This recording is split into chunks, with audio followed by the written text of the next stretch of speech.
नमस्कार विद्यार्थी मित्रांनो. स्वागत आहे तुमचे ऑनलाईन नवोदय गुरुजी या यूट्यूब चॅनलमध्ये.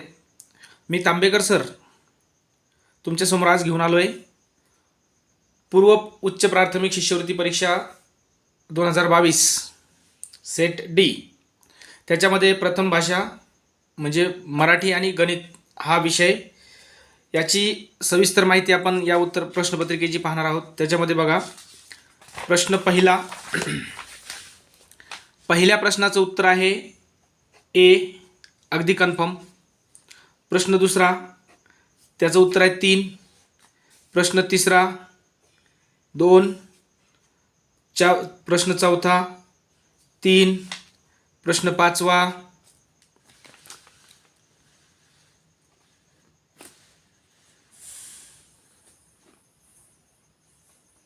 5व्याचं उत्तर 2. 6व्याचं उत्तर 1. त्याच्यानंतर प्रश्न 7वा तुमच्या समोर दाखवतोय. प्रश्न 7वा 2. प्रश्न 8वा 1. प्रश्न 9वा हे सर्व बरोबर आहेत. अ ब क ड म्हणजे 3. प्रश्न 10वा जर आपण पाहिला सेट डी मधला तर त्याचं उत्तर आहे 11. प्रश्न 11वा 4. प्रश्न 10व्याचं उत्तर 11 नाही, उत्तर 11 पण त्याचा ऑप्शन नंबर 3. प्रश्न 11वा 4. असाच प्रश्न 12वा 12व्या प्रश्नामध्ये त्याचं उत्तर 2 आहे. प्रश्न 13वा 3. प्रश्न 14वा 4. प्रश्न 15 2. प्रश्न 16वा पुन्हा 2. प्रश्न 17वा 3. प्रश्न 18वा 4. प्रश्न 19वा 1. प्रश्न 20वा प्रश्न उतारा वाचून आहे, संवाद वाचून 4. 21वा प्रश्न 2. प्रश्न 22वा 3. प्रश्न 24वा याच्यापासून नवरा हा शब्द तयार होतो, म्हणजे उतावळा नवरा गुडघ्याला बासिंग अशी ती म्हण तयार होते. आणि हे 5, 6, 7 क्रमांकाचे अक्षर नवरा या शब्दाचे आहेत आणि त्याचा विरुद्धार्थी शब्द होतो नवरी. त्याच्यानंतर 24 त्याचं उत्तर थप्पी हे चुकीचं आहे. चुकीचा भाग ओळखायला सांगितला आहे. मडक्यांची उतरंड असते, थप्पी नसते. थप्पी ही पोत्यांची असते. त्याच्यानंतर मेज 25. मेज याचा समानार्थी शब्द किंवा इंग्रजी शब्द आहे टेबल. जसं की गोलमेज परिषद, त्याच्यात मेज हा टेबलसाठी उल्लेख केला जातो. अशा प्रकारे हा मराठीचा भाग आहे 25 प्रश्न. त्याच्यानंतर लगेचच आपण गणिताचा भाग पाहणार आहोत. 26वा प्रश्न मराठीत आपण बघूया. त्याचं पहिल्याच 26व्या प्रश्नाचं उत्तर आहे 1.22 सेंटीमीटर. 27वा प्रश्न या ठिकाणी 2 ठेवले फुलीच्या ठिकाणी की त्याचं उत्तर बरोबर भेटतंय, म्हणजे इथेही 2 येतात, इथेही 2 येतात, इथेही 2 येतात. 28वा प्रश्न जर बघितला आपण तर हे सगळं सोडवल्याच्या नंतर त्याला 2,500 रुपये नफा होतो. पुढे जाऊ आपण 29 नंबरचा प्रश्न. त्याच्यामध्ये त्रिकोणाच्या सर्व कोणांच्या मापांची बेरीज ही चौकोनाच्या सर्व कोणांच्या मापांच्या बेरजेच्या निम्मी असते. हे बरोबर आहे, कारण चौकोनाच्या 4 कोणांची मापांची बेरीज 360 अंश असते आणि त्रिकोणाच्या 3 कोणाची मापांची बेरीज 180 अंश असते. मग 18 दोन्ही 36 म्हणजे 360 अंश होतात. इथे सर्वात मोठी संख्या 1 नंबर म्हणजे ही आहे. त्याच्यानंतर 31 नंबरचा प्रश्न, त्याचं उत्तर 1 येत आहे. जो खाऊंच्या पाकिटासाठी वापरली त्या खाऊच्या पाकिटासाठी किती खर्च आला किंवा किती निधी वापरला, तर 6,440 रुपये. 2 नंबर त्याचा ऑप्शन. 32वा प्रश्न, ही दोन्ही किमती बरोबर आहेत. अचूक विधान आपल्याला शोधायचं होतं. अचूक म्हणजे चूक नाही, बाकीच्या विधानांमध्ये ते चुकीचं आहे. हे त्याचं उत्तर बरोबर आहे. नंतर आपण 33वा प्रश्न बघा. 33व्या प्रश्नामध्ये त्रिज्या दिलेली आहे आणि व्यास विचारला आहे, तर त्याची व्यास आहे 15.2 मीटर, कारण त्रिज्या मीटरमध्ये आहे. 34वा प्रश्न, एक शर्ट शिवण्यासाठी 2.25 मीटर कापड लागते. तर असं 5 शर्ट शिवायचे, तर 5 शर्ट शिवण्यासाठी आपण जर कापड त्याचं काढलं तर 11.25 मीटर कापड आपल्याला ते लागणार आहे. 36च्या एकूण विभाजकांची संख्या मी तुम्हाला दाखवतो इथे बघा. 36चे विभाजक आहेत 1 2 3 4 5, 6 डबल आहे म्हणून 5, हा एक 6 7 8 9. 36चे आहेत 9 आणि 24चे बघा 1 2 3 4 5 6 7 8, 24चे आहेत 8. आणि मग 36चे विभाजकांची संख्या 24च्या विभाजकांच्या संख्येपेक्षा कितीने जास्त आहे, तर 1 ने जास्त आहे. नंतर 36वा प्रश्न, क्रमाने येणारी संख्या म्हणजे ती आहे ही संख्या 75,09,535 आणि त्याच्या पुढचे क्रमिक संख्या 75,09,536. आता या ठिकाणी बघा, अकोला व अमरावती यवतमाळ या महामार्गाला दुतर्फा 8,000 झाडे लावलेली संख्या दिलेली, त्यांनी झाडांची संख्या दिलेली आहे. त्यापैकी 40%, शेकडा 40 म्हणजे 40% झाडं अमरावती अकोला मार्गाला लावली, तर ती लागली 3200 झाडं. आणि मग उरलेली झाडं तर ती आहेत 4800, म्हणजे 4800 झाडं ही त्या दुसऱ्या मार्गाला अमरावती यवतमाळला लावली. हे त्याचं उत्तर 4800. नंतर आपण प्रश्न क्रमांक 38 बघू. या चित्ररूप माहितीच्या आधारे ते सगळं दिलेलं आहे आणि एक चित्र म्हणजे 100 घरे, हे प्रमाण आपल्याला महत्त्वाचं आहे. त्याच्यात केशरी रेशन कार्ड असलेल्या घरांची एकूण संख्या किती आहे. इथे बघा रेशन कार्ड केशरी त्याची आहे 400 संख्या आहे. एक घर म्हणजे एक चित्र म्हणजे 100 घरं. 39वा प्रश्न, हे पांढरे रेशन कार्ड असलेल्या घरांची संख्या आहे 200. ही संख्या पिवळे व केसरी रेशन कार्ड असलेल्या घरांच्या संख्येच्या किती पट आहे, तर ती आहे 1/3 पट. ही त्याच्या किती पट आहे, ती ह्याच्या किती पट आहे असं नाही. जर समजा असं विचारलं असतं की पिवळे व केसरी रेशन कार्डची संख्या याच्या किती पट आहे, तर मग ती आली 3 पट, कारण ती 600 आहे, परंतु ती 1/3 पट आहे. ही त्याच्या 1/3 पट आहे, म्हणून उत्तर आहे त्याचं ऑप्शन नंबर 2.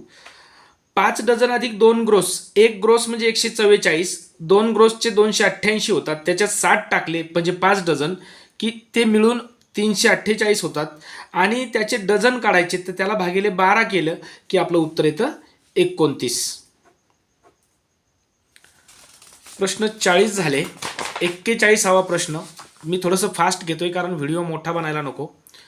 37ने विभाज्य असलेल्या संख्या चढत्या क्रमाने मांडल्यास 6व्या स्थानावर कोणती संख्या येते. थोडक्यात 37च्या पाड्यातल्या जर आपण संख्या लिहिल्या तर 6व्या स्थानावर 222 ही संख्या येते 6व्या क्रमांकाच्या ठिकाणी. त्याच्यानंतर 42वा प्रश्न, 12 ऑगस्ट 2017 रोजी शनिवार होता, तर त्याच महिन्यात खालीलपैकी कोणते वार 5 वेळा येतात. प्रत्येक महिन्यात म्हणजे जर तो 31 दिवसांचा असेल तर 1 तारखेचा, 2 तारखेचा आणि 3 तारखेचा वार 5 वेळा येतो, म्हणून त्यात 1 तारखेला मंगळवार, 2 तारखेला बुधवार, गुरुवार, 3 तारखेला, अशा प्रकारे हे त्याचं उत्तर निघतं. 43वा प्रश्न जर आपण बघितला तर हे बघा 2 दशांश अपूर्णांकातील फरक दिलेला इथे आणि त्यातला 1 अपूर्णांक दिलेला आहे. तर काय करावं लागतं बघा, आणि आपल्याला काय विचारलंय की तो अपूर्णांक कोणता, तो दुसरा कोणता, बरोबर आहे ना. ही एक संख्या आणि हा फरक दोन्ही एकत्र केलं की तो दुसरा दशांश अपूर्णांक आपल्याला भेटणार आहे आणि तो दुसरा दशांश अपूर्णांक आहे हा. आणि याच्यातून जर ही संख्या वजा केली तर आपल्याला फरक भेटला पाहिजे आणि तो भेटतो, म्हणून दुसरा अंशाधिक काय तो दशांश अपूर्णांक आहे 7 पूर्णांक किंवा 7.841. 44वा प्रश्न, त्याचं उत्तर चुकीचा पर्याय निवडायचा. हे सगळं बरोबर आहे. 100 मीटर म्हणजे 1 हेक्टोमीटर, 1000 लिटर म्हणजे 1 किलो लिटर, 1 किलोग्रॅम म्हणजे 10 हेक्टोग्रॅम, परंतु 1 ग्रॅम म्हणजेच हे 100 डेसिग्रॅम होत नाही. त्याच्यामुळे हे चुकीचा पर्याय आहे. असंच आपण जर गेलो 44 झाला आपला 45 कडे. प्रश्न क्रमांक 45 काय सांगितलं, रेखांकित भागाची शेकडेवारी काढा. तर रेखांकित भाग हा 25% आहे, 75% भाग हा रेखांकन केलेला नाही. एकूण भागाच्या 25% भाग रेखांकित केलेला आहे, तो हायलाइट केलेला आहे, तो रंगवलेला आहे. प्रश्न 46वा, 3 अंकी लहानात लहान विषम संख्या म्हणजे 101 आणि 2 अंकी मोठ्यात मोठी समसंख्या म्हणजे 98 आणि यांचा फरक तो येतो 3. त्याच्यानंतर 47 नंबरचा प्रश्न आपण बघू. या संख्या चढत्या क्रमाने मांडल्यास पहिली व शेवटची संख्या याच्यामधील फरक किती? तर पहिली मोठी संख्या चढत्या क्रमाने मांडला तर ही लहान संख्या आणि सगळ्यात मोठी संख्या ही, आणि त्या दोघांचा फरक म्हणजे या मोठ्या संख्येतून ही संख्या जर वजा केली तर आपल्याला 0.371 हे उत्तर मिळतं. प्रश्न 48वा, 50 डझन म्हणजे डझनाला 50 रुपये, विजयरावांनी रुपये 50 या डझनाने किंवा 50 रुपये डझन या दराने 30 डझन संत्री विकत घेतल्या. त्यापैकी 15 संत्री खराब झाल्या. आता 30 डझन म्हणजे किती? 12 त्रिक 36, 360 केळी घेतल्या, बरोबर आहे. त्यातल्या 15 खराब झाल्या आणि त्या उरलेल्या सर्व केळी त्याने 345 केळी होत्या त्या 6 रुपये दराने विकल्या. त्याच्यापासून त्याला 2070 रुपये मिळाले.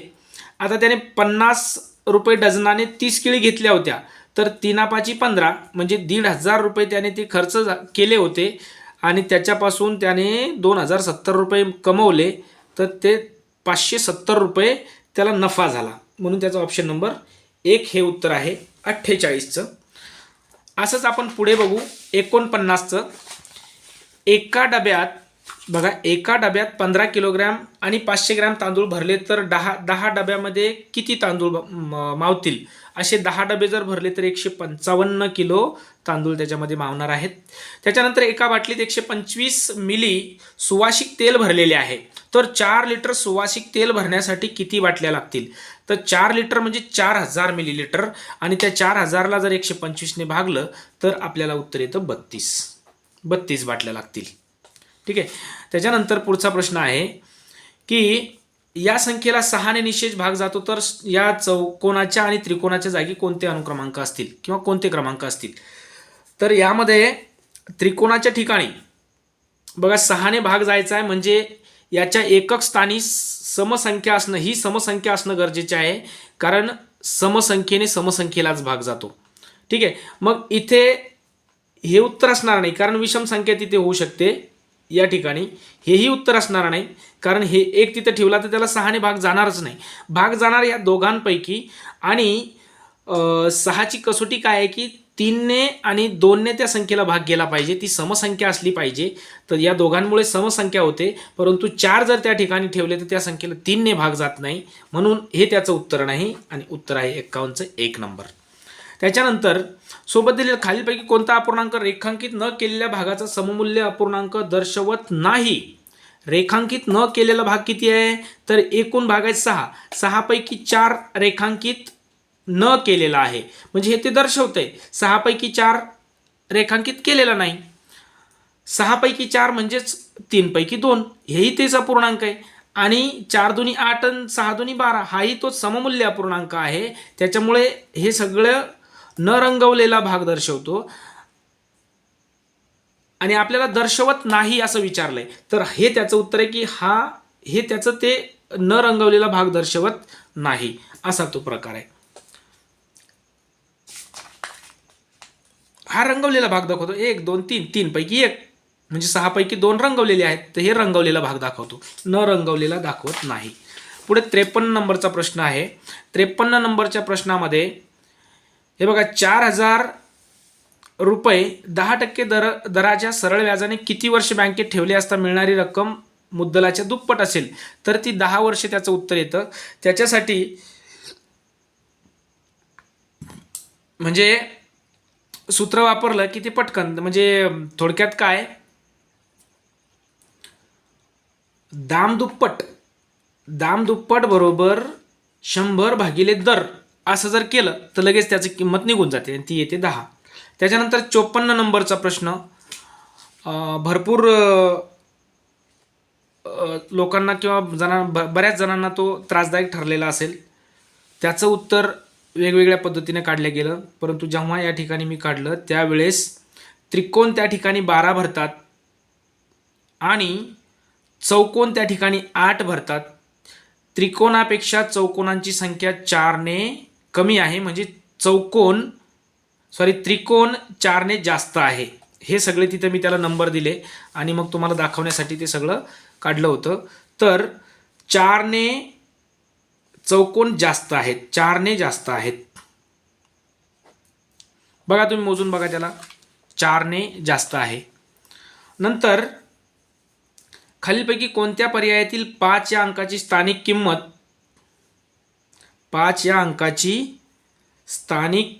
किंमत कमी आहे? तर त्याचं उत्तर आहे या एकक स्थानच्या 5ची स्थानिक किंमत सगळ्यात कमी आहे. खाली दिलेल्या पर्यायापैकी अयोग्य पर्याय निवडा. याचं उत्तर 12 येत नाही, या बाकी सगळ्यांचं उत्तर 12 येतं, याचं उत्तर 12 येत नाही. अयोग्य आपल्याला शोधायला सांगितलंय. पुढे आपण गेल्याच्या नंतर आपण पुढे बघू 56 नंतर 57 नंबरचा प्रश्न. 504 मीटर तार 8 ठिकाणी कापली की तिचे 9 तुकडे होतात. 8 ठिकाणी कापली की 9 तुकडे होतात. तर मग त्या 9 तुकड्यांनी याला जर भागलं तर उत्तर भेटलं आपल्याला 56 मीटर. 9ने 504ला भागा, 56 मीटर त्याचं उत्तर भेटतं.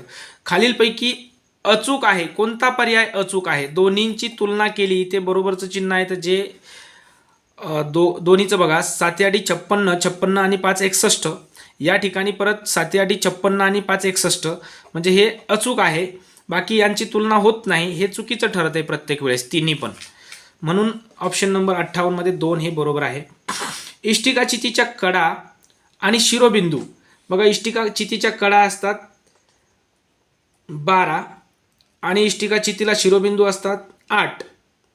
यांची एकूण बेरीज ती 12 आणि 8 होते 20. ही घनाच्या कडा, आता घनाला सुद्धा 12 कडा असतात व पृष्ठे ते 6 असतात. आणि काय सांगितलं, यांची वजाबाकी 12 मधून 6 गेल्यावर 6 राहतात. वजाबाकीपेक्षा यांच्या पृष्ठांच्या वजाबाकीपेक्षा कितीने जास्त आहे, म्हणजे हे कितीने जास्त आहे, तर याच्यातून वजा करा, म्हणजे उत्तर येणार आहे 14ने जास्त आहे. इष्टिका चितीच्या कडा व शिरोबिंदूची संख्या ही घनाच्या कडा व पृष्ठांच्या वजाबाकीपेक्षा 14ने जास्त आहे. नंतर 60 नंबर.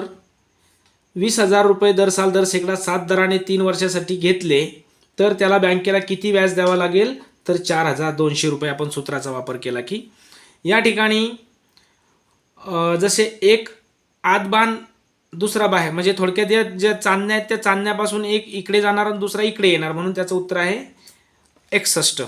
61चं 1 नंबर. पुढे आपण 62 नंबरकडे जाऊ. 62 हे जर 3 वेळा मिळवले, या अपूर्णांकात ही संख्या किती वेळा मिळवल्यास 3 येणार आहे? 3 वेळा जर मिळवले तर हे 1 आणि त्याच्यानंतरचे 3 वेळा म्हणजे 9. 9 आणि 3 12 होतील आणि 12 भागिले 4. 4ने त्याला भागल्यानंतर उत्तर आपलं 3 येईल, म्हणजे त्याची बेरीज 3 होईल. बरोबर आहे. त्याच्यानंतर बाजारामध्ये 17 आंब्याच्या पेटीची किंमत एवढी आहे, तर अशा 25 आंब्यांच्या पेट्या जर खरेदी करायच्या असतील तर त्याला 8,875 रुपये लागतील. पुढे मारियाला सेमिनारसाठी 10:30 वाजता पोहोचायचे होते, परंतु गाडी पंक्चर झाल्यामुळे तिला पाऊण तास उशीर झाला. 10:30 मध्ये पाऊण तास टाकला, अर्धा तास टाकला की 11 वाजतील आणि आणखी 15 मिनिटं टाकले म्हणजे पाऊण तास, की 11 वाजून 15 मिनिटे तिला पोहोचण्याला उशीर, म्हणजे ती किती वाजता सेमिनारला पोहोचली? तर 11 वाजून 15 मिनिटांनी. खालीलपैकी कोणते विधान अयोग्य आहे? तर विधान कोणतं अयोग्य आहे? तर कोणत्याही संख्येला 0ने गुणल्यास गुणाकार तीच संख्या येतो किंवा येते, हे विधान चुकीचं आहे. गुणाकार 0 येत असतो, त्याच्यामुळे हे विधान अयोग्य आहे. 66 2 अंकी संख्येत 6 हा अंक असलेल्या संख्या किती आहेत? तर त्या आहेत 18. आपण जर तुम्ही ते लिहून काढू पण शकता, त्या 18 संख्या आहेत. 2 अंकी संख्येत 6 हा अंक असलेल्या संख्या विचारले, त्या आहेत 18. पुढे 67 नंबरचा प्रश्न आहे. 200च्या शेकडा 10, 200चे शेकडा 10 म्हणजे 20 होतात. 20 मधून 10 वजा केल्यास किती उरतात? तर 10 उरतात. पुढे खालीलपैकी कोणती जोडी जोडमूळ नाही आणि सहमूळही नाही? जोडमूळ संख्या ही सहमूळ असतेच, परंतु या ठिकाणी ही जोडमूळ आहे, ही जोडमूळ आहे, ही जोडमूळ आहे. ही या ठिकाणी मूळ संख्या कोणतीही नाही, सहमूळही नाही आणि जोडमूळही नाही, म्हणून 82 आणि 88 हे त्याचं उत्तर आहे. पुढे 6,07,000 ही संख्या अंकात लिहिताना इथे काय लिहिलंय बघा. इथे लिहिताना चुकून त्याने त्याच्याकडून 60,07,000 झालं, तर त्याचं उत्तर किती फरकाने चुकलं? तर ते आहे 54,00,000 फरकाने ते उत्तर चुकलं होतं. त्याच्यानंतर याची जर बेरीज केली तर याचा छेद समान करण्यासाठी तो छेद 24 करावा लागतो आणि मग 24 केलं की त्या वरच्यांची बेरीज होते 53 आणि खाली येतात 24. त्यावेळेस त्याचा पूर्णांकयुक्त अपूर्णांकात रूपांतर केलं की ते 2.5/24 असं होतं. पुढे 625 चौरस मीटर क्षेत्रफळ असलेल्या चौरसाकृती बागेला 4 पदरी कुंपण घालायचे. आता त्यासाठी आपल्याला बाजू माहीत पाहिजे. 625 हा 25चा वर्ग आहे आणि 25 चौक 100, मग त्या बागेचं परिमिती होती 100 आणि त्याला 4 पदरी तार घालायचा आहे. म्हणजे एका पदरासाठी 100 मीटर तार लागणार, मग 4 पदरासाठी 400 मीटर तार लागणार आणि 400 गुणिले 50 म्हणजे थोडक्यात 4,000 गुणिले 5 आणि 4,000 गुणिले 5 म्हणजेच 4×5 20,000. तर त्याचं उत्तर येतं 20,000 रुपये खर्च येईल. पुढचा 72 नंबरचा प्रश्न आपण बघूया. सेवाभावी संस्थेने वृक्षारोपण कारण 100 किलोमीटर लांबीच्या रस्त्यावर 5 किलोमीटर अंतरावर एक याप्रमाणे दुतर्फा झाडे लावण्याचे ठरवले. त्यांनी लावले झाडं. आता 100 मीटर अंतरावर, किलोमीटर अंतरावर 5 किलोमीटरला एक याप्रमाणे लावायचं. तर अगोदर त्यांनी झाड लावलं आणि मग अंतर सोडलं, अशी पद्धत असते. म्हणजे थोडक्यात काय, तर एका बाजूला 21 झाडं बसतील आणि दुसऱ्या बाजूला 21 झाडं बसतील, असे दोन्ही मिळून ते झाडं होतील 42 झाडं त्या ठिकाणी लावल्या जातील. त्याच्यानंतर 73 नंबरचा प्रश्न आपण बघू. 73 नंबरचा प्रश्न असा आहे की 78 पासून 78ची नोट त्याच्यामध्ये आहे ते 32 पर्यंत, 78 ते 32 एवढ्या नोटा त्याच्यामध्ये आहेत आणि ते 100 रुपयाच्या आहेत. मग ते बंडल 100 रुपयाच्या नोटाऐवजी त्यांना 500 रुपयाच्या नोटा हव्या होत्या. तर 500 रुपयांच्या किती नोटा त्यामध्ये येतील? तर या 42,432 मधून 42,378 वजा केले तर 54 उत्तर येत आहे, परंतु हे 78 त्याच्यामध्ये असतात म्हणून एक मिळवावा लागतो. असे 55 नोटा त्यांच्याकडे 100च्या आहेत आणि 100च्या 55 नोटांची किंमत होती 5,400 आणि 5,400च्या आपण जर 500च्या नोटा घेतल्या तर त्या येतात 11. सॉरी, म्हणजे 5,500 किंमत होती ती 400 ने 5,500 55च्या आणि 5,500 मध्ये 500 रुपयाच्या 11 नोटा येतात म्हणून त्या 73चं उत्तर आहे 1. पुढे 74 बघितलं तर 9,500 म्हणजे 9,500 प्रवास खर्च, 7,25,000 म्हणजे 7,250 खर्च झाला. तर केरळ सहलीसाठी एकूण किती रुपये खर्च झाला? तर हे 0, 5, 7 आणि 9 आणि 7 16, 16,750. आता 16,750 म्हणजेच किती? तर 17,500. हा 74 नंबरचा प्रश्न आहे. आणि शेवटचा आणि लास्ट प्रश्न या पेपरमधला 75 नंबरचा प्रश्न तुमच्यासमोर घेऊन येतोय. शेजारील घड्याळात किती वाजले आहेत? शेजारील घड्याळामध्ये हे बघा इथे 9 वाजले आहेत म्हणून याचं उत्तर आहे ऑप्शन नंबर 2. अशा प्रकारे आपली या ठिकाणी ही पूर्ण प्रश्नपत्रिका संपलेली आहे. आणि तुम्हाला जर हा व्हिडिओ आवडला असेल तर नक्कीच माझ्या व्हिडिओला लाईक करा आणि तुमच्या इतर शैक्षणिक ग्रुपवर शेअर करा, त्याच्यामुळे की तुम्हाला परफेक्ट उत्तरपत्रिका ही तयार करून मिळेल. धन्यवाद.